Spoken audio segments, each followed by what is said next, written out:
नमस्कार. Founder president Shripad Kulkarni यांनी फेसबुकच्या माध्यमातून स्थापन केलेल्या BBNG म्हणजेच ब्राह्मण बिझनेस नेटवर्क या संस्थेच्या दीपस्तंभ या मुलाखत मालिकेअंतर्गत मी आज तुमचं सगळ्यांचं स्वागत करत आहे. दीपस्तंभ या मुलाखत मालिकेमध्ये आपण समाजातील विविध मान्यवरांचे इंटरव्ह्यूज घेतो. त्यामध्ये त्यांना आपण बोलते करतो. त्यांना पडलेले प्रश्न, त्यासाठी शोधलेली उत्तरं आणि अडथळ्यांची पार केलेली शर्यत ही कशी असते हे आपण आज समजून घेणार आहोत.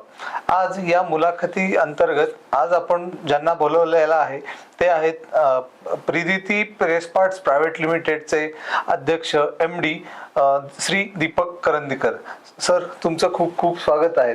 दीपक करंदीकर सध्या MCCI चे सुद्धा प्रेसिडेंट आहेत. आज आपण त्यांची प्रकट मुलाखत घेणार आहोत.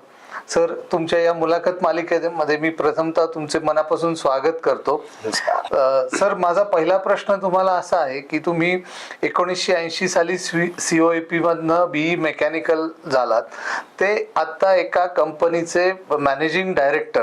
तर हा तुमचा प्रवास कसा होता? सोपा सुटसुटीत. पहिले आयुष्यातले 10 वर्ष मी महाराष्ट्रातच नव्हतो. माझा जन्म डेहराडून, त्याच्यानंतर मी श्रीनगर, मग जम्मू, मग दिल्ली, मग गुवाहाटी, मग कलकत्ता, मग मुंबई अशा वेगळ्या वेगळ्या ठिकाणी शाळेत इंग्रजी माध्यमातून माझं शिक्षण झालं. आणि मुंबईला माझे वडील जेव्हा 66 साली रिटायर झाले त्यावेळेला आम्ही सर्व पुण्यात आलो. आणि मी SSPMS आणि त्याच्यानंतर लॉयलामध्ये मला शिक्षण पुढे वाढवावं लागलं. त्याचं कारण एकच आहे, कारण की मी पहिले 6 वर्ष आणि पहिल्या 6 इयत्ता माझं शिक्षण इंग्लिश मीडियममधनं झाल्यामुळे तेच कंटिन्यू करावं, तेच पुढे न्यावं म्हणून मी लॉयला हायस्कूल पाषाण इथनं SSC झालो. त्यानंतर फर्ग्युसनमध्ये 2 वर्ष यशस्वी प्रकारे घालवल्यानंतर आपण A ग्रुप घ्यावा आणि इंजिनियर बनावं अशी इच्छा होती. इंजिनियर का, तर लहानपणीच मला छंद होता की गाड्या कशा चालतात, ड्रायव्हर बरोबर तो गाडीची साफसफाई दुरुस्ती करत असताना आपण थोडंसं लक्ष द्यावं. तिथेच माझ्या वडिलांनी ओळखलं की बाबा हा काहीतरी ह्या इंजिनिअरिंगमध्ये काहीतरी करणार आहे. आणि जेव्हा मी म्हणलं की मला इंजिनिअरिंगला जायचंय, तुला मार्क नीट पडतील का, हा छोटासा प्रश्न होता. त्यावेळेला इतकं अवघड नव्हतं. 400 सीट होत्या इंजिनिअरिंग कॉलेज पुण्यामध्ये. आणि कुणीतरी सांगत आलं, अरे इंजिनिअरिंग कॉलेजचा रिझल्ट लागलाय, नाव आहे का बघ. म्हटलं जाऊया. सायकल मारत इंजिनिअरिंग कॉलेजमध्ये पोहोचलो आणि 56वा नंबर होता रँक मध्ये. अरे वा म्हटलं, फार छान. म्हणजे आपल्याला मला जी पाहिजे ती ब्रांच मला नक्की मिळेल असं माहिती होतं. मेकॅनिकल इंजिनिअरिंग ब्रांच मी घेतली. 4 वर्षात एकही एटीकेटी किंवा वर्ष डाऊन वगैरे ही भानगड न करता प्रवास सुखद झाला. त्या प्रवासात मी मेकॅनिकल इंजिनिअरिंग स्टुडंट असोसिएशनचा सेक्रेटरी होतो. तिथे लिडरशिप क्वालिटीज थोड्या कळल्या, पण अभ्यासात जास्ती लक्ष द्यावं, कारण माझं उद्दिष्ट अमेरिकेत जाऊन पोस्ट ग्रॅज्युएशन करावं, असं पुढलं शिक्षण करायचं. वडील आर्मीमध्ये असल्यामुळे घरी कमांडरच असं आहे. आणि आता वडिलांना कसं सांगायचं बुवा की मला अमेरिकेला जायचंय. आमच्या वर्गातले जी हुशार मंडळी होती त्यांनी सगळ्यांनी फॉर्म भरायला सुरुवात केली 79 साली जुलैमध्ये. आणि त्यावेळेला काही इंटरनेट वगैरे असं काही नव्हतं, तर तेव्हा पोस्टात पत्र टाकायचं, युनिव्हर्सिटीकडनं उत्तर यायचं, मग आम्ही त्याला रिप्लाय. आणि हे 2-4 वेळेला झाल्यानंतर कळायचं की तुम्हाला तिथे ऍडमिशन मिळणार आहे, मिळू शकेल, ते तुम्हाला स्कॉलरशिप देणार आहेत, असिस्टंटशिप देणार आहेत. हे सगळं झालं. मला 2 युनिव्हर्सिटीमध्ये स्कॉलरशिप मिळाली आणि एका युनिव्हर्सिटीत असिस्टंटशिप मिळाली. वा वा वा, आनंदोत्सव झाला. हे सगळे एकत्र भेटलो. 8-9 मुलं होतो आम्ही. घरी सांगायची भीतीच होती की अरे बाबा अमेरिकेत जाणार आहे. आईचं प्रोत्साहन होतं, साथ होती, पाठिंबा होता. वडिलांना कसं सांगायचं, हा मोठा मुद्दा होता. एक दिवशी होईया, चला आपण धाडस करून आपण वडिलांना सांगूया. हे काय आहे, अमेरिकेला जायची इच्छा आहे. हे सगळं केलंच कधी, म्हणजे जसं काही त्यांना माहितच नव्हतं. त्यांनी विचारलं केलंच कधी, म्हटलं गेले 5-6 महिने चालू आहे. मग 2 चांगल्या युनिव्हर्सिटीज मध्ये स्कॉलरशिप आहे, एका युनिव्हर्सिटीत असिस्टंटशिप आहे. तुला अमेरिकेला जायचंय. हो. मग परत कधी येणार? म्हणजे ती शाश्वती मी नाही देऊ शकणार, कारण की आतापर्यंत झालेली रेकॉर्ड जी आहेत ती गेलेली माणसं परत येत नाहीत. मी खोटं नाही बोलणार. नाही जमलं तर परत येईन, जमलं तर तिथेच राहील. ठीक आहे. मला वाटलं त्यांनी होकार दिलेला आहे. थोड्या वेळाने म्हणले ते टाकून दे, तुला 4 मोठ्या कंपनीत जॉब मिळालेला आहे, त्यातला एक स्वीकार कर आणि आमच्याबरोबर पुण्यात राहा. तर ही रिक्वेस्ट नव्हती, ही ऑर्डर होती, आदेश. झालं. तिथे आमची अमेरिका विरघळली आणि पटकन इंजिनिअरिंग संपवल्यानंतर टाटा मोटर्स मध्ये. आणि त्याच्यानंतर असं झालं, त्यावेळेला मी ठरवलं की आता मला पाहिजे ते मी करीन.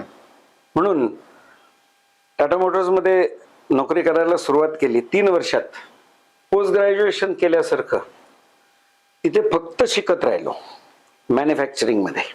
कारण की टेल्कोमध्ये, पूर्वीची टेल्को आत्ताची टाटा मोटर्स, ह्याच्यामध्ये ट्रक कसे बनतात, टेक्नॉलॉजी काय आहे, हे सगळं शिकल्यानंतर घरी येऊन सांगितलं की मला व्यवसाय करायचा आहे. ते म्हटले नाही जमणार. म्हटलं नाही, मला आता करायचं आहे, आता मी नाही ऐकणार तुमचं. अरे we are not a business family. आपल्या घराण्यात व्यवसाय कोणाला जमलेला नाही, तर तुला हे जमेल असं तुला का वाटतं? म्हटलं मला करायचंय आणि माझी इच्छा आहे. म्हटलं कर, माझ्याकडे पैसे नाहीत, तुला जमा करावे लागतील, तुझ्याकडे असतील तर पुढे जा. म्हटलं मी करतो. आणि तसा मी प्रदिती हा उद्योग मी त्यावेळेला चालू केला. वर्ल्ड हेल्थ ऑर्गनायझेशनची 888 ॲम्ब्युलन्सची मला ऑर्डर मिळाली. अरे वा. आणि आम्ही ते 2 वर्षात ऑर्डर पूर्ण केल्यानंतर आमच्या व्यवसायातल्या कोर बिझनेस, म्हणजे मूळ आम्हाला जिथे इंटरेस्ट होता ते शीट मेटल प्रेस पार्ट्स, म्हणजे लोखंडाच्या पत्र्यातनं जे पार्ट बनवतो, जे ऑटोमोबिल्सला लागतात, ते आपण करावेत. ह्याची मशिनरी आम्ही विकत घेतली होती, जी बाजूला ठेवली होती 2 वर्ष. ती परत चालू केली आणि तिथपासून आजपर्यंतचा प्रवास तोच आहे. पण सर, त्या काळी म्हणजे 80 ते 2000 हा प्रवासच असा होता की नोकरी करण्याचा एक ट्रेंड होता. बिलकुल. व्यावसायिक मेंटॅलिटी म्हणून अशी नव्हती. त्या वेळी तुम्हाला काही चढ उतार आले का, किंवा मंदीचं सावट कधी पाहायला मिळालं का?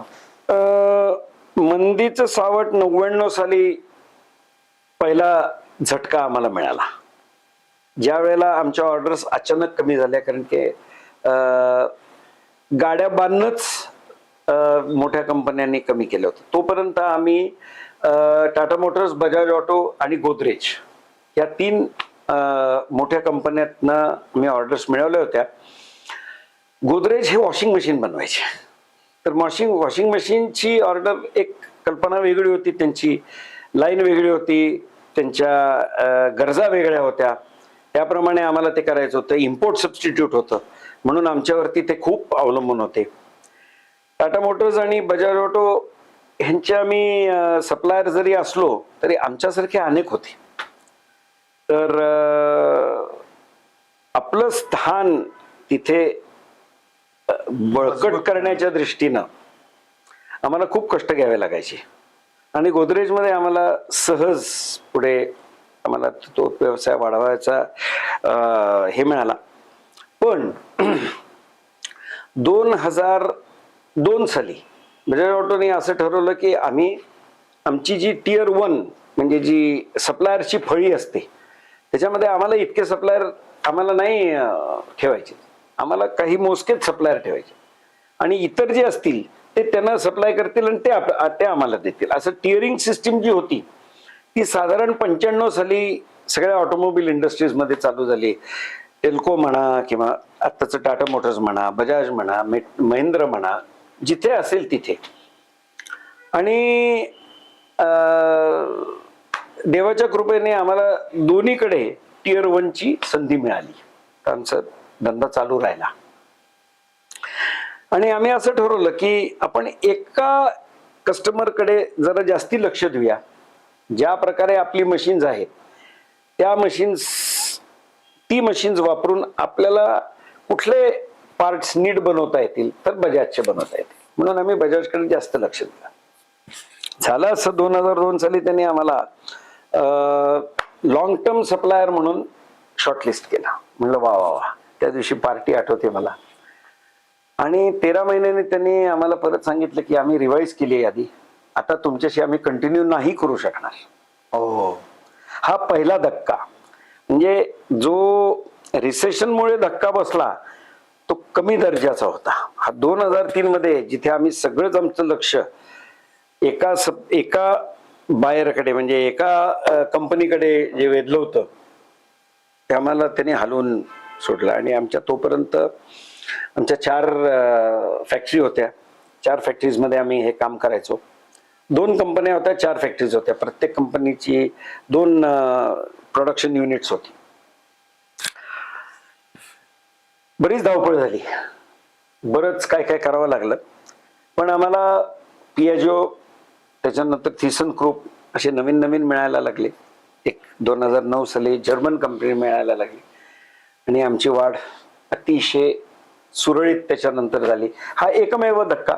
2008 साली एक परत ग्लोबल रिसेशन जे होतं तर त्याचा धक्का जास्ती तीव्र होता पण कमी वेळे करतो. 3-4 महिनेच आम्हाला तो फटका बसला, पण त्याच्यातनं आम्ही नीट सावरलो. ते सावरण्याची कला आम्ही अशा दृष्टीने शिकलो की तुमचा व्यवसाय तर तुम्हाला चालवायलाच लागेल, पण महाराष्ट्रीयन माणूस हिशोबाकडे लक्ष कमी देतो. आणि एक मी नावं नाही घेऊ शकणार, पण आमच्या मित्रमंडळीतनं अशी अनेक लोक जी यशस्वी होती त्यांनी आम्हाला शिकवलं होतं की तुम्ही तुमच्या हिशोबाकडे नीट लक्ष द्या. आम्हाला हिशोब समजत नाही, आमचा चार्टर्ड अकाउंटंट बघतो, तुम्ही काय काळजी करू नका. चार्टर्ड अकाउंटंट तुमचं काही बघत नाही, तुम्ही हिशोब नीट लिहिलेले नसतील तर लिहायला लावतो. पण जसं स्टेट बँक ऑफ इंडियाचा एक CMA फॉर्मॅट आहे, त्याच्यामध्ये 8 रेशोज आहे. ते समजायला जरी अवघड असतील तरी प्रत्येक उद्योजकाने ते 8 रेशोज हे समजूनच घ्यायला पाहिजेत. हे कसे उपलब्ध होतात तो डेटा भरल्यानंतर, आणि त्याच्यातनं निष्कर्ष काय काढून आपण आपला मार्ग कसा ट्यून इन करावा, कसा बदलावा, की तुमची जी इच्छा आहे की तुमच्या धंद्यातनं तुम्हाला नफा हो, हे जर तुम्ही शिकला नाहीत तर धंदा करण्याची गरजच नाही. आणि अनेक लोक माझ्या ह्या 40 वर्षाच्या प्रवासात मला अनेक लोक भेटली. 85 साली माझ्या एका मित्राने मला सांगितलं, आज 31 मार्चच्या अगोदर मी एक फियाट गाडी विकत घेतली. का तर डेप्रिसिएशन मिळावं, का टॅक्स वाचेल. टॅक्स वाचायला गाडी नाही घ्यायची. हा सर्वात चुकीचा मार्ग आहे, कारण की तुम्ही तुमचे अकाउंट्स पूर्ण उलटे पुलटे करून टाकता आणि तुम्हाला जी गरज नाहीये ते ऍसेट घेऊन, तुम्ही एक मशीन घेतलं, ते महाग मशीन घेतलं, टेक्नॉलॉजी चांगली आहे असं मशीन घेतलं तर त्या मशीननी तुमचा सेल वाढेल, तुमचं उत्पादन वाढेल, तुमची प्रॉफिटेबिलिटी वाढेल आणि त्याच्याबद्दल प्रॉब्लेम नाही.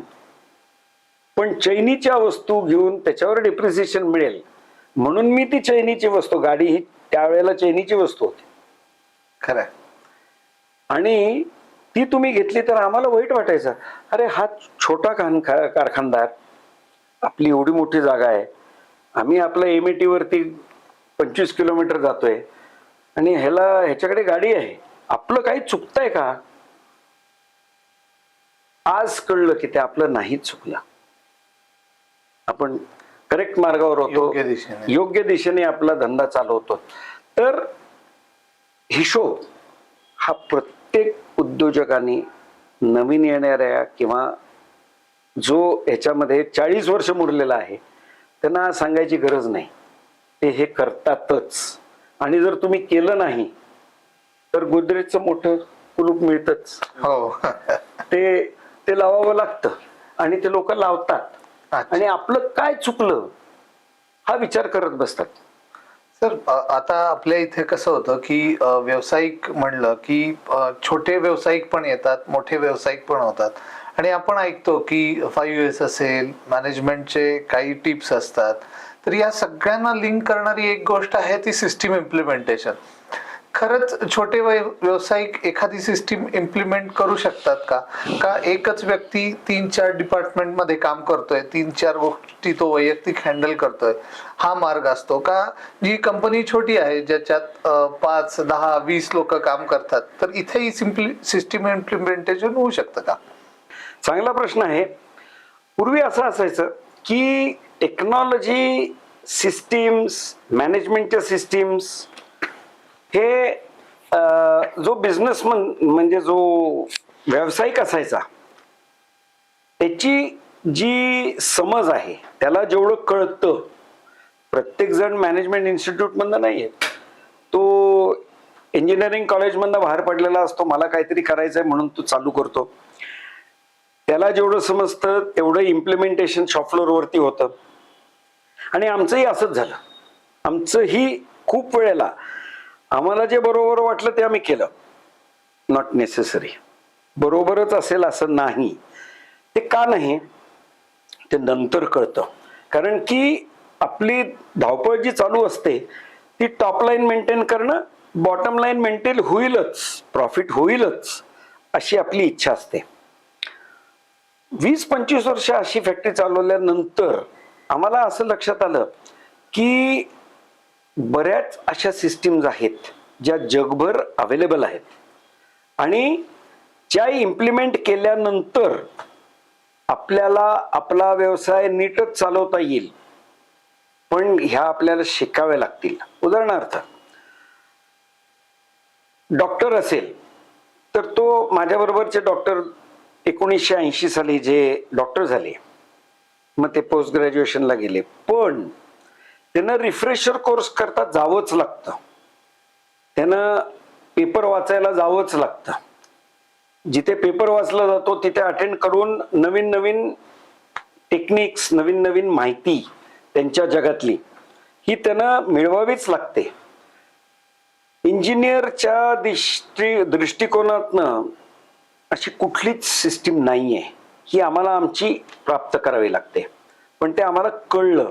केव्हा कळलं तर आम्हाला 1995 साली असं लक्षात आलं की टाटा मोटर्सने आम्हाला सांगितलं की तुम्ही ISO 9000 व्हायला पाहिजे. आता आज ISO 9000 हे प्रचलित आहे, हे सगळे लोक घेतात.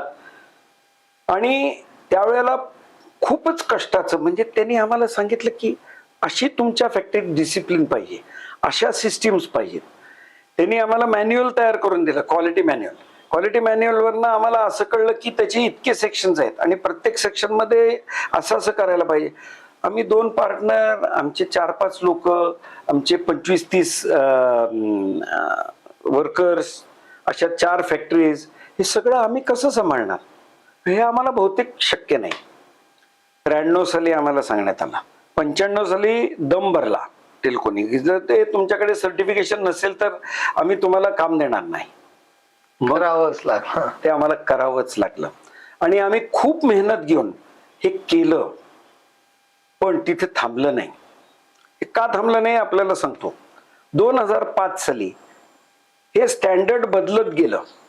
ज्या लोकांना समजलं की हे स्टँडर्ड बदलतंय, तर त्याच्यानंतर एक QS 9000 एक स्टँडर्ड आलं, ज्यात बिग 3 म्हणजे फोर्ड, जनरल मोटर्स आणि तिसऱ्यानी हे स्टँडर्ड लिहिलं आणि ऑटोमोबाईल कंपनीजना हे लागू केलं. पण नुसतं OEM नाही लागू झालं, हे सगळ्या त्यांच्या सप्लायर्सनाही लागू झालं. म्हणजे आम्हाला ते स्टँडर्ड इम्प्लिमेंट आमच्या कंपनीत करावं लागलं. त्याच्याकरता भरमसाठ पैसे मोजावे लागले. बरं, हे नुसतं मोजून ऑडिटर आणून किंवा कन्सल्टंट आणून ती सगळी सिस्टीम लावली आणि ऑडिटरने ऑडिट केलं, आम्हाला सर्टिफिकेट दिलं म्हणजे झालं का? नाही. तर ते काय करायला लागले, तर ते त्यांचेही ऑडिटर्स पाठवायला लागले आणि तुम्हाला जे QS सर्टिफिकेशन झालेलं आहे हे तुम्ही इम्प्लिमेंट केलंय का नाही? नसेल केलं तर परत धमकी, व्हेरिफिकेशन व्हायला पाहिजे. हे चालूच झालेलं होतं. आम्हाला लक्षात आलं की हे आम्हाला करावंच लागेल. सिस्टमिक अप्रोच हा जर तुम्हाला करायचा नसेल तर मी मगाशी म्हणल्याप्रमाणे एक गोदरेजचं कुलूप आणावं, लावावं, प्रॉपर्टी विकून टाकावी, धंदा विकून टाकावा, कारण की तुम्हाला कोणीही ऑर्डर देणार नाही असं ते it was the writing on the wall. तर 2005 साली इंटरनॅशनल स्टँडर्ड्स ऑर्गनायझेशनचं TS टेक्निकल स्टँडर्ड 16949, हे 16949 हा काय आकडा आहे? एक स्टँडर्डचा एक नंबर आहे, खतम. त्याला काही सिग्निफिकन्स नाहीये, पण ते टेक्निकल स्टँडर्ड होतं. मग ते ISOचं स्टँडर्ड का नाही झालं? ISOचा नंबर त्याला का नाही पडला? कारण की त्याला 2/3 मेजॉरिटीने व्होट केलेलं नव्हतं ISO मध्ये. अच्छा. म्हणून ते ISO स्टँडर्ड नाही झालं and still it still remains to be a technical standard.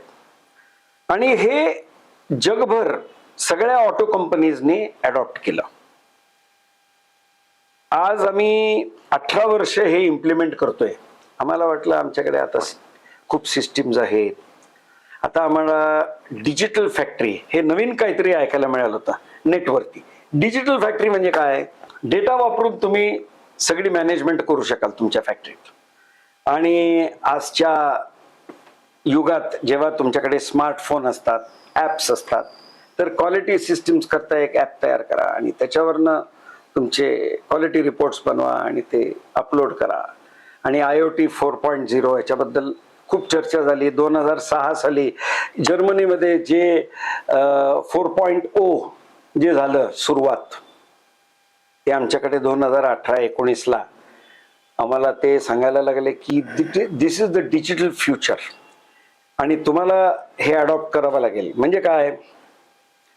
तर तुमची OEE म्हणजे ओव्हरऑल इक्विपमेंट एफिशियन्सी किंवा ओव्हरऑल प्लांट एफिशियन्सी ही तुम्हाला आम्हाला प्रूव्ह करावी लागेल की प्रत्येक इक्विपमेंट हे ह्या पर्सेंटेज ऑफ इट्स कॅपॅसिटी हे चालतंय, एवढ्या टक्केवारी तुम्ही त्याला चालवताय.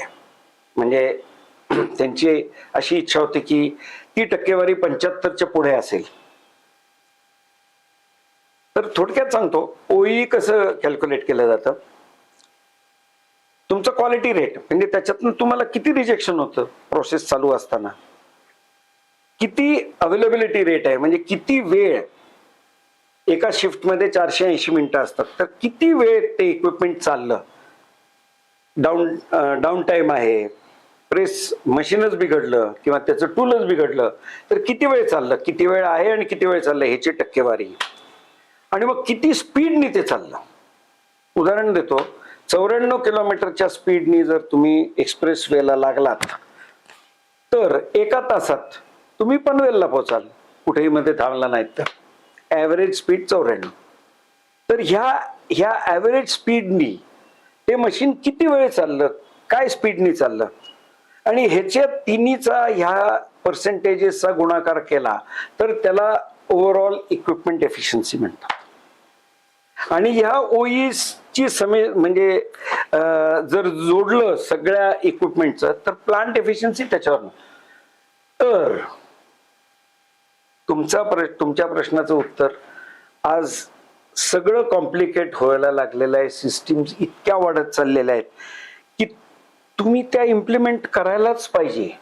त्या नाही केल्यात तर आम्हाला सप्लाय करण्याची स्वप्न बघू नका, असं प्रत्येक ओईएम सांगताय. त्याचं कारण सांगतो तुम्हाला.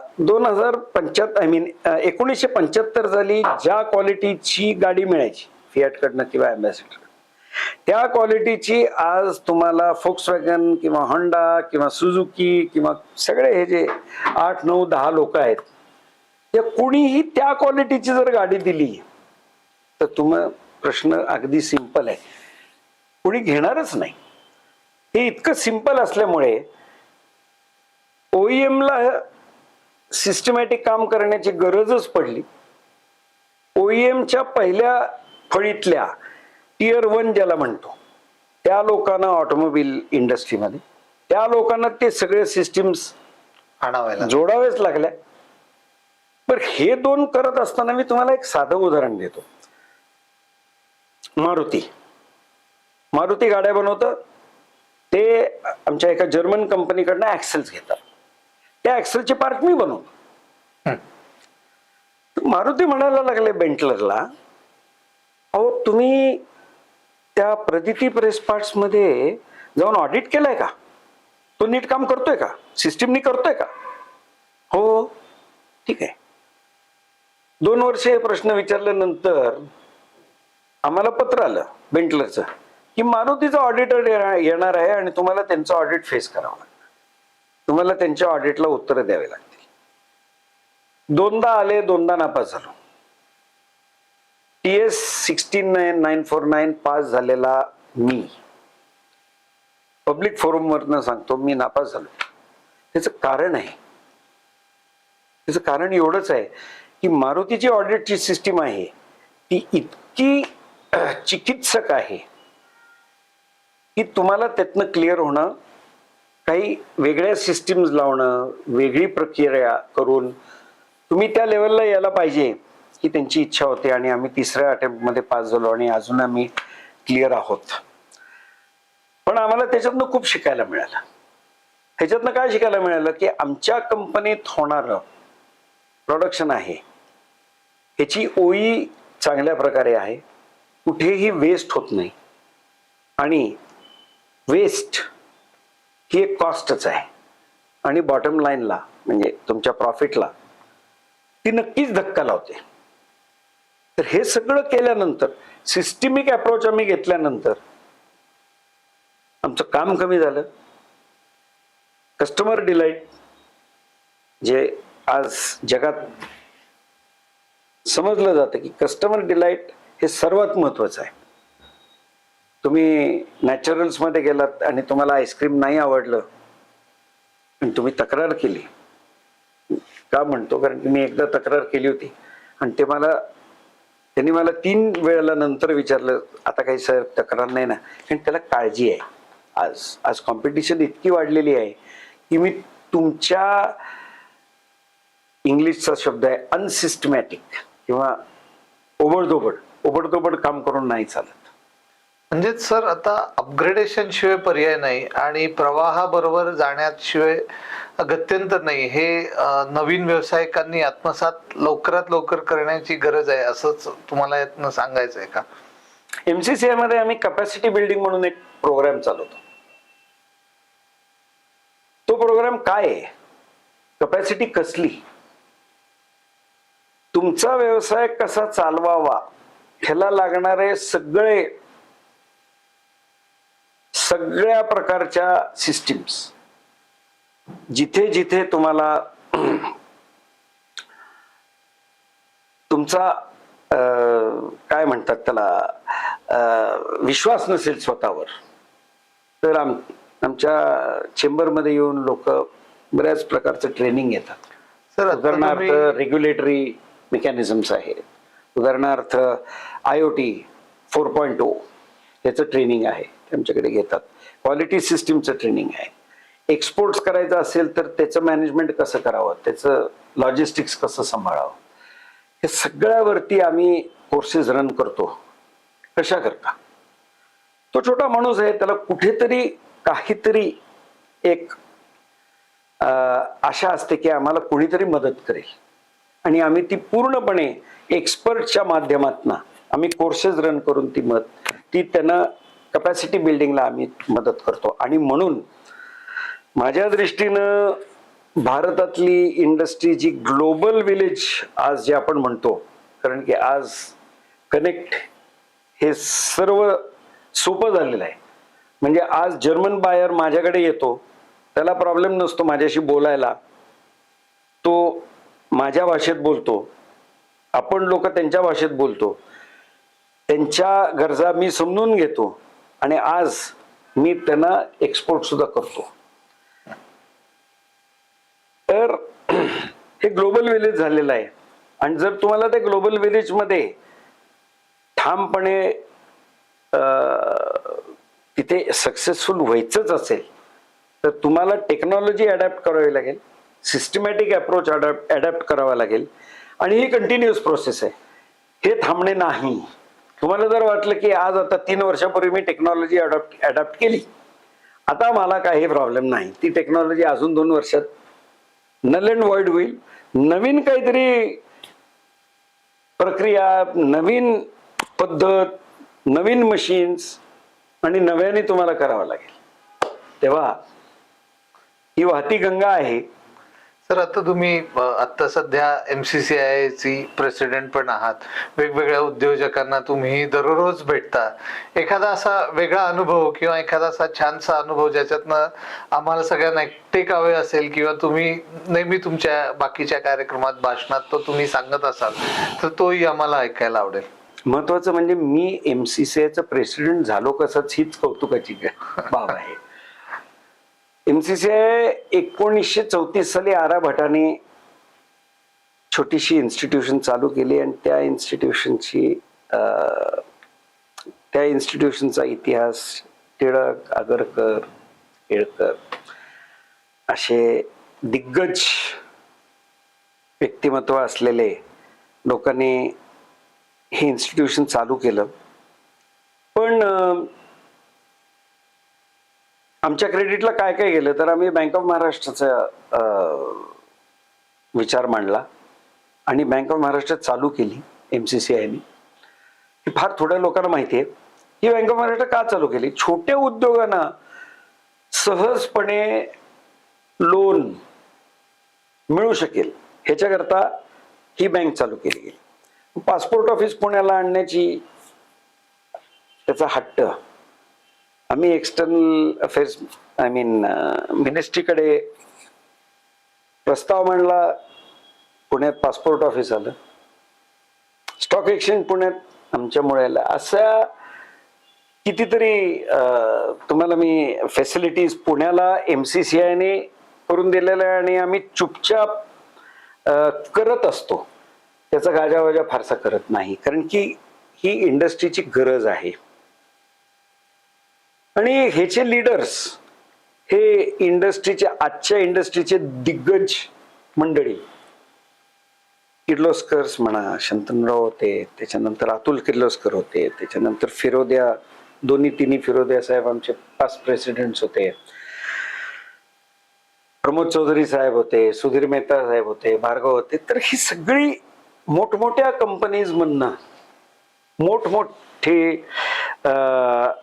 मोठी पद, मालक किंवा मॅनेजिंग डायरेक्टर्स, 1000 कोटीच्या वर टर्नओव्हर असणाऱ्या अशा मंडळींनी आजपर्यंत प्रेसिडेंटची मालिका ती होती. मे 2022 मध्ये मला काउन्सिल ऑफ पास्ट प्रेसिडेंट, आमचे सगळे पास्ट प्रेसिडेंटचा एक ग्रुप असतो आणि त्यांना प्रेसिडेंट कोण असेल पुढल्या 2 वर्षांकरता, कारण की आमच्याकडे प्रेसिडेंटची 2 वर्षाचीच टर्म असते, तर प्रेसिडेंट कोण असावा चर्चा झाली असावी.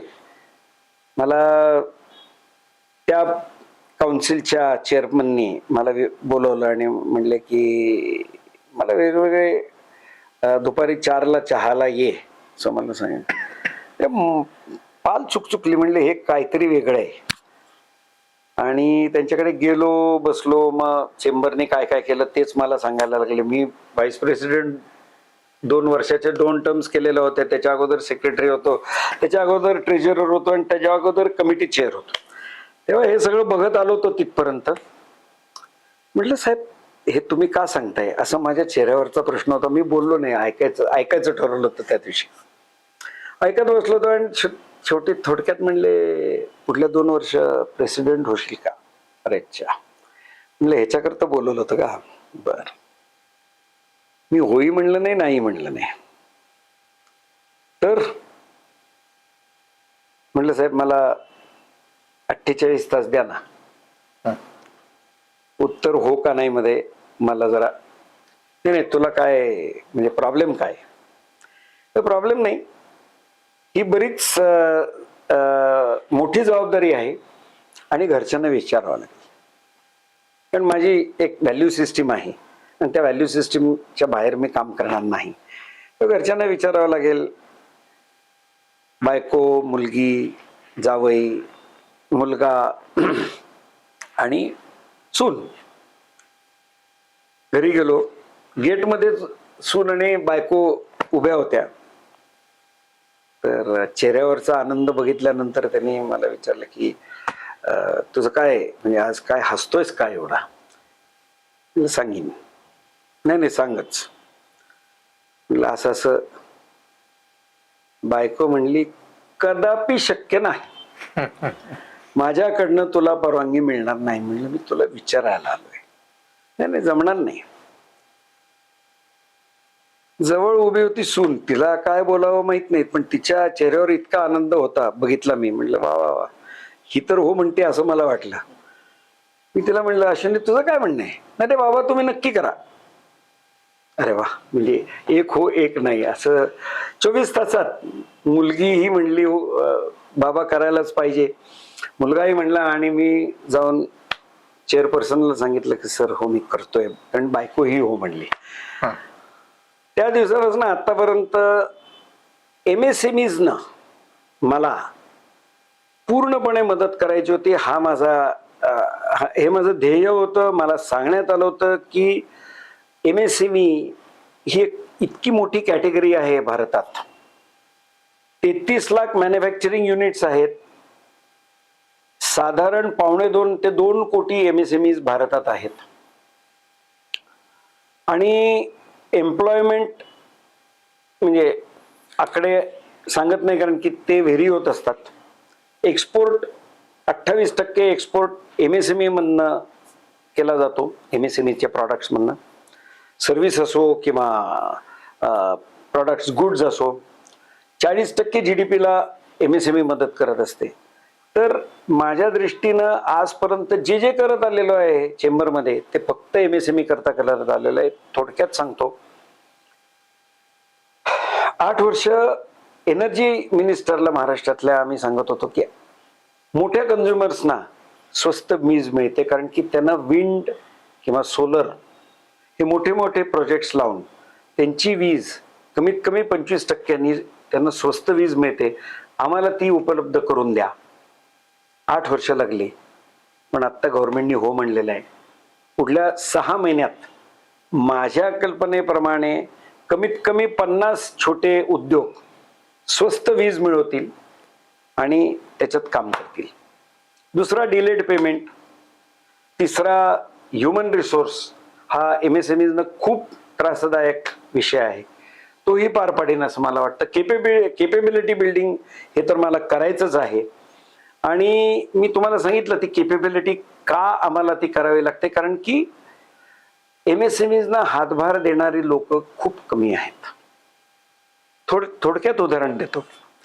एक्साईज किंवा GST हा रूल प्रत्येक इंडस्ट्रीला, प्रत्येक उद्योगाला तोच आहे. छोट्या इंडस्ट्रीला आणि मोठ्यांचे मोठे कारभार असतात. खूप मोठा डेटा असतो. आमचा छोटा डेटा असतो, पण तेवढंच इनपुट लागतं. सेक्रेटरियल रेकॉर्ड तेच लागतं. त्याच्यामध्ये आम्हाला कुठलंही कन्सेशन नाही की तुम्ही छोटे आहात म्हणून तुम्ही कंप्लायन्स कमी करा. कंप्लायन्स तोच लागतो. आणि ती जर कपॅसिटी बिल्ड झाली नाही तर आज आपल्याला सर्वांना माहिती आहे की जीएसटीच्या रेजिम मध्ये काय झालेलं आहे. एक सुसूत्रता, एक एक सिस्टीम ही बसलेली आहे आणि त्याच्यातनं तुम्हाला पळवाट मिळणार नाहीये. ह्याचा अर्थ एकच आहे की तुम्हाला अलाइन व्हायला लागेल. पूर्वी फार सोपं होतं, डॉज करता येत होतं, पळवाटा खूप होत्या, आज त्या राहिलेल्या नाहीत.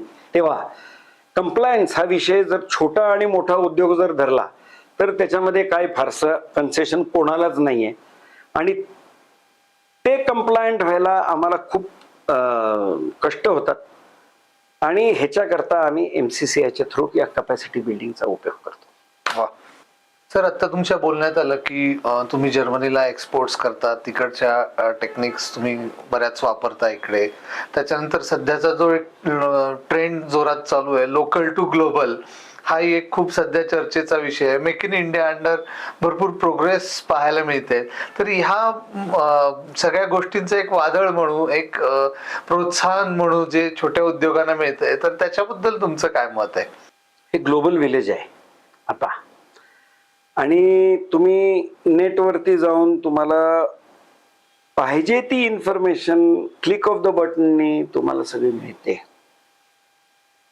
दुसरा विषय असा आहे की युरोपमध्ये आजकाल काय चालू आहे हे तुम्हाला माहितीच आहे.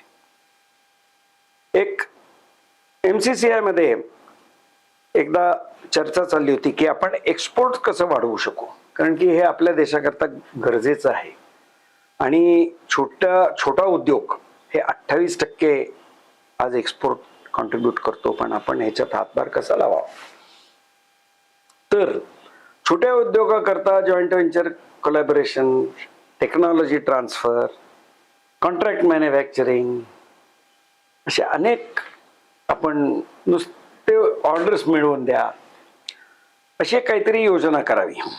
म्हणून आम्ही अशी योजना केली की आमच्याकडे एक गृहस्थ होते हायनरिक म्हणून, MCCI मध्ये बरेच वर्ष यायचे. शोध लावला तेव्हा आमच्या एका कॉन्टॅक्टच्या थ्रू हायनरिकचा आमचा कॉन्टॅक्ट झाला आणि त्याच्याशी आम्ही बोलायला लागलो. ते जर्मनीच्या हॅम्बर्ग ह्या ठिकाणी राहायचे ते आणि छोट्याशा त्याच्या गावात हॅम्बर्गच्या बाहेर. मला नंतर लक्षात आलं की या हेनरिकची बायको बंगाली मॅडम होती, म्हणजे ती इंडियन होती. आणि हेनरिक हे 2006 साली जर्मन कंपनीने त्यांना इथे पाठवलं होतं की त्यांची एक मॅन्युफॅक्चरिंग युनिट पुण्यात चालू करावं. म्हणून ते पुण्यात आले आणि त्यांनी 12 वर्ष एक युनिट पुण्यात चालवलं. त्यांचा इथला कार्यभाग संपल्यानंतर 2018 साली ते जर्मनीला गेलेले होते आणि तिथून आमच्याशी त्यांनी कॉन्टॅक्ट ठेवला. मग मी हेनरिकला फोन केला, म्हटलं हेनरिक, तुम्ही आम्हाला या 3-4 गोष्टीमध्ये काय मदत करू शकता? ते म्हणले मी हेच कन्सल्टिंग करतोय आणि मी तुम्हाला इथल्या अनेक छोट्या उद्योगांची गाठ घालून देऊ शकतो, फक्त जर्मनी मधल्या. म्हणलं वा, असं का बरं? तर ते म्हणले फार थोड्या लोकांना माहिती आहे की छोटे उद्योग, जर्मनीतले छोटे उद्योग हे जर्मन जीडीपीला खूप कॉन्ट्रीब्युट करतात. पहिली गोष्ट, त्या छोट्या उद्योगांमध्ये टेक्नॉलॉजी बऱ्या प्रमाणात डेव्हलप झालेली आहे, कारण की ते स्वतः रिसर्च करतात आणि ते टेक्नॉलॉजी वाढवत आहेत. तिसरा मुद्दा, जर्मनीत इलेक्ट्रिक सप्लाय म्हणजे एनर्जी, ह्याचा आजपर्यंतचा अनुभव आणि आत्ताचा अनुभव ह्याच्यामध्ये खूप फरक आहे. एनर्जी कॉस्ट खूप वाढायला लागलेले आहेत. ह्युमन रिसोर्स कॉस्ट ही खूप वाढायला लागलेली आहे, म्हणजे मनुष्यबळ स्वस्त नाही राहिलेलं. आणि प्रॉब्लेम असा झालेला आहे की आज त्यांच्या प्रॉडक्टला किंवा त्यांच्या सर्व्हिसला मागणी कमी होत चाललेली आहे, कारण की ते महाग होत चाललेलं आहे. पण सर्वात मोठा प्रॉब्लेम हा आहे की जी नवीन पिढी, त्या मालकाची मुलं किंवा नातेवाईक, त्यांना त्या आई वडिलांच्या धंद्यात भाग घ्यायचा नाहीये. ते म्हणतात तुम्ही काय करताय, ह्याच्यात काही राम नाही, आम्हाला वेगळं काहीतरी करायचंय.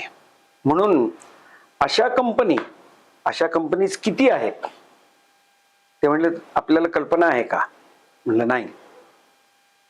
40,000 कंपनी आहेत.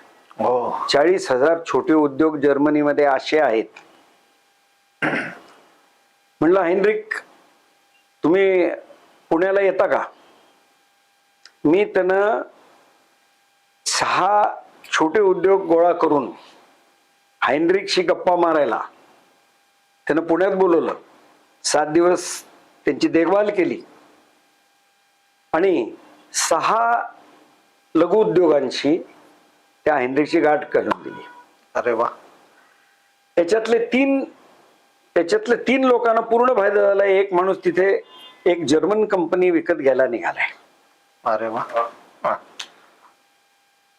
मला हा जर मोमेंटम आणि हे जर एक छोटस उदाहरण लोकांना मी देऊ शकलो, कारण की काय आहे, पहिला जो जातो तो भारताला न टेकता जो अमेरिकेत जो जातो तसंच आहे. आपल्याला पहिल्या 3 सक्सेस स्टोरीज जेव्हा मिळतात तेव्हा त्याचा आधार घेऊन पुढले 9 होतात आणि मग द स्टोरी गोज ऑन. वा. तर आजपर्यंत हेनरिकला आम्ही इथे दोनदा बोलवलेलं आहे. त्याची बऱ्याच लोकांची गाठ घालून दिलेली आहे आणि दर 15 तो मला 5 नवीन छोटे उद्योग हे जर्मनीतले विकाऊ आहेत, तुम्ही मला सांगा की हे तुम्हाला कसं जमेल. भारतीय उद्योगाला हा एक खूप मोठा प्रवास, खूप मोठी ऑपॉर्च्युनिटी आहे की त्यांनी स्वतः करता ठरवायला पाहिजे की तुम्हाला तिकडे जाऊन व्यवसाय करायचा आहे किंवा त्याच्याबरोबर कोलॅबोरेट करायचं आहे. आम्ही हे सगळं करून द्यायला तयार आहे. हँड होल्डिंग आमच्यातर्फे होईलच. पण तुमची जर तयारी असेल तर छोट्या उद्योगांना मी नम्र विनंती करतो, असे हायनरिक सारखे बरेच असतील. आमच्याकडे एक नाही आहे, 40,000चा आकडा खूप मोठा आहे. पण जर 33 लाख भारतातले उद्योग असतील तर 40 लाख हा छोटा आकडा आहे. आणि हे सगळे मिळून तर आमचं एक असं झालं होतं, जसं म्युच्युअल फंड असतो ना तसं एक कोऑपरेटिव्ह सोसायटी करावी आणि त्याच्यात पैसे घालावेत. त्या पैशाने ती फॅक्टरी विकत घ्यावी, एक प्रोफेशनल मॅनेजर ठेवावा आणि ती तिथे फॅक्टरी चालवावी. असे अनेक प्रकल्प आहेत, ते चालू राहील. सर, म्हणजे तुमच्या मुलाखतीत असं आम्हाला कळतं की खरंच व्यावसायिकांना आजचे दिन आहेत असं दिसतंय. जर त्यांनी खूप चांगल्या पद्धतीने सिस्टीम इम्प्लिमेंटेशन केली आणि पुढे काय घडतंय याचा जर विचार केला तर मागच्या 10 वर्षात आजचे दिनच आहेत. ज्यांना ते समजलं नाही ते डोळे मिटून व्यवसाय करतायत असं माझं मत आहे. आणि तुम्हाला प्रगत राहावं लागेल. तुमच्या फॅक्टरीत बसून तुमच्याकडे कोणीतरी येणार आहे मग तो तुम्हाला ऑर्डर देणार आहे असं कधीच होत नाही.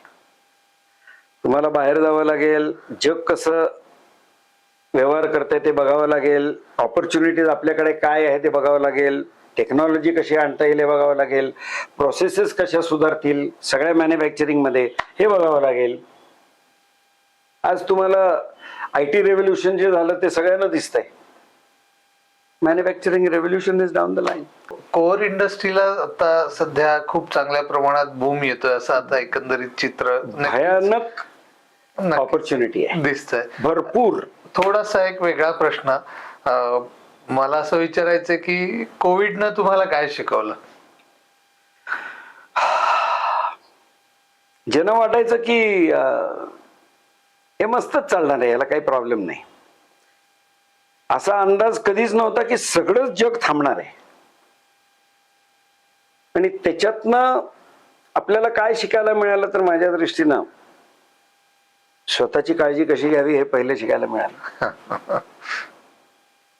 दुसरं, how to make a calamity and put it to your advantage, हे प्रत्येकाला शिकायलाच पाहिजे. आणि त्याच्यातनं फायदा कसा, वर्क फ्रॉम होम. आज प्रत्येक जण रस्त्यावरती जातो, टू व्हीलर घेतो, बसमध्ये चढतो, कुठेतरी विमानाने कुठेतरी जातो. का तर कनेक्ट वाढवावा. आज झूम, टीम्स असे प्लॅटफॉर्म इतके प्रगत झाले की आज जर unless there is a dire requirement की मी त्याच्या समोरच बसलं पाहिजे, त्याच्याऐवजी टीम्स मध्ये आम्ही अनेक आमचे डिसिजन्स कस्टमर बरोबर फायनल करून ते डॉक्युमेंट होतात आणि कधीही वेळ वाया जात नाही. हे खूप शिकायला मिळालं. दुसरं, छोटे उद्योग बंद पडले बरेच. ज्यांनी टेक्नॉलॉजी ही केली नाही ते तरले नाहीत. They had to close. आणि शिकण्यासारखं आहे की असं जर परत झालं त्याची तयारी आपण कशी करावी.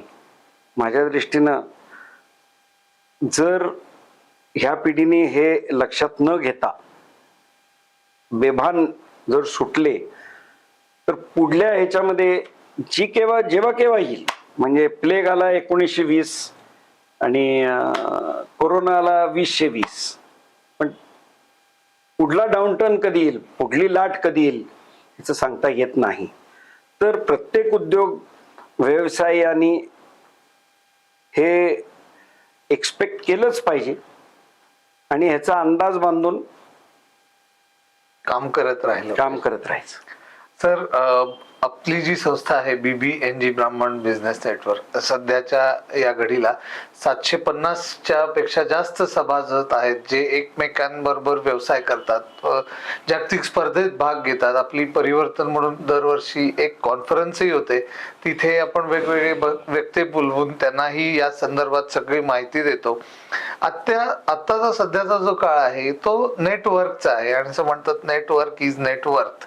तर मला तुम्हाला असं विचारायचं आहे की तुम्ही या आमच्या छोट्या छोट्या व्यावसायिकांना काही स्पेशल टिप्स देऊ शकता का आतापर्यंत तुमचा अनुभव पाहता.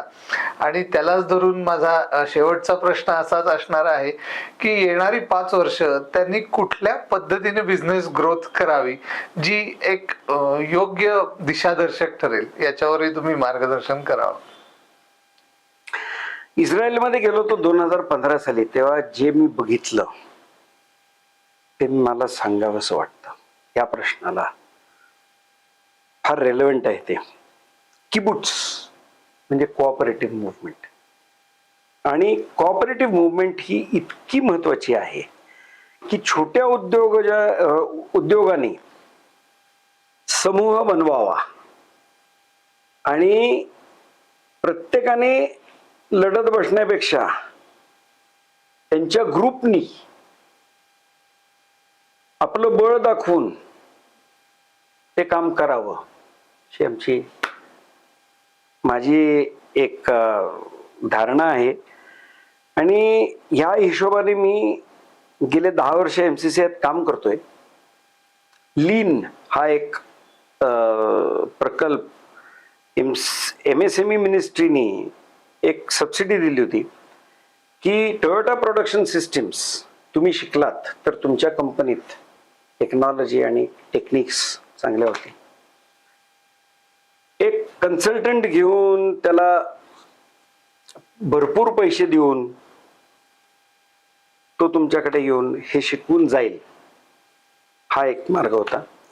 10 कंपन्यांचा एक क्लस्टर बनवून ग्रुप ट्रेनिंग आणि ग्रुप इम्प्लिमेंटेशन हे जेव्हा आम्ही त्यातलं सक्सेस जेव्हा बघितला, अनुभवला, तेव्हा आमच्या लक्षात आलं की माझ्याच प्रकारचे 6 स्टॅम्पिंग इंडस्ट्रीज, आम्ही एकाच ग्रुपमध्ये होतो. आम्हाला वाटलं ते आमचे कॉम्पिटिटर आहेत, त्यांना काही सांगू नये. झालं काय माहितीये, जेव्हा ते माझ्याकडे यायचे किंवा मी त्यांच्याकडे जायचो, तेव्हा एकामेकाच्या फॅक्टरीत व्हिजिट मध्ये असं कळलं की अरे तो एका युक्तीने हे काम फार छान करतोय. आणि तो प्राऊडली आम्हाला दाखवायचा, त्याला आनंद व्हायचा की बघ मी केलेला आहे. अशा आम्ही अनेक गोष्टी एकामेकाबरोबर काम करून शिकलो. तर ह्या 750 मंडळींच्या समूहाला मी एकच सांगू शकेन, एकत्र व्हा आणि तुमची भरभराटी नक्की गॅरंटीड आहे. सर, आणि शेवटचा प्रश्न असा की पुढची 5 वर्ष कशी असतील? टेक्नॉलॉजी अडॅप्ट करू शकला नाही. इनोव्हेशन मध्ये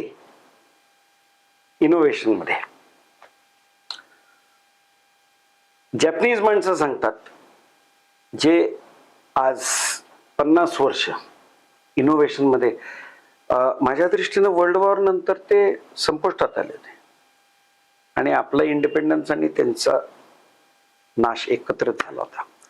मग आज 75 वर्षानंतर आपण कुठे आहे आणि ते कुठे आहेत, फरक एकच, इनोव्हेशन.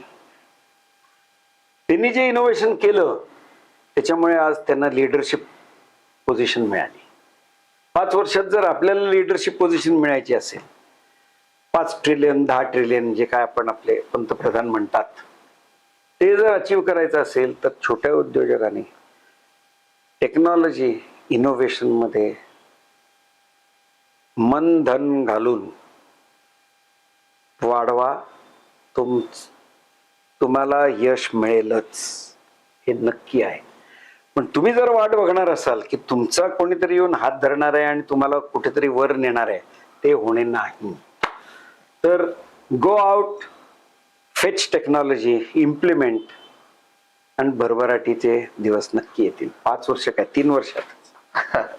सर, सध्या BBNG मध्ये वेगवेगळ्या रिजन्स मध्ये आपण काम करतो. नाशिक रिजन असेल, मुंबई रिजन असेल, सांगली रिजन असेल, पुणे रिजन आहे. पुणे रिजन मध्ये सध्या 250 पेक्षा जास्त व्यावसायिक एकत्र काम करतात. वेगवेगळे 8 चॅप्टर्स आहेत. असंच नाशिकमध्ये 2 चॅप्टर्स आहेत, मुंबईमध्ये 6 चॅप्टर्स आहेत. तर आम्हाला जेव्हा असं वाटेल की तुम्ही आम्हाला सगळ्या व्यावसायिकांना येऊन मार्गदर्शन करावं, तर तुम्ही आम्हाला नक्कीच तो वेळ द्यावा. या दीपस्तंभच्या प्रकल्प प्रमुख जे आहेत मधुरा कुंभेजकर, त्या पण एक लेडी एंटरप्रेनर्स आहेत. त्या हे सगळा प्रकल्प बघतात. आणि आम्ही हा जो आपली जी झालेली मुलाखत आहे ती आम्ही युट्यूबवर पब्लिश करतो. सगळ्या व्यावसायिकांनी त्यातून बोध घ्यावा, आपापला व्यवसाय वाढावा, हीच आमचे प्रेसिडेंट श्रीपाद कुलकर्णी यांची इच्छा आहे.